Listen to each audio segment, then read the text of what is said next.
Hi there, if you want to convert an image to PDF on your iPhone, then this video is for you. First, you have to choose the image that you want to convert into PDF. For example, I'm going to convert this image into PDF. This is a screenshot of my homepage. Now you have to tap on this share button.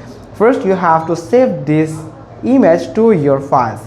So if you want to save this image to your file, then you have to click on save to files, and it will save to your file. After select the destination and tap on save, and it has just saved on my download folder, and you can find it here, download folder. You have to find it here. It is the image that I have saved right now. Now you have to hold on that image, and then you will find an option named quick action. Simply tap on it, and then you will find create PDF. Once you tap on it, it will start processing to convert this image to PDF. Now here you can see it has just turned into PDF.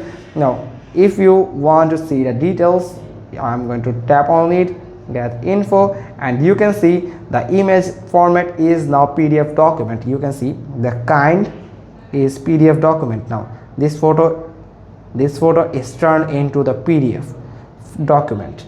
That's how you can just convert an image into PDF document on your phone. Hope you found this video helpful. If so, then give us a thumbs up. Don't forget to subscribe our channel, click on the bell icon, and we will get back to you soon with another informative video. Thanks for watching. Till next time.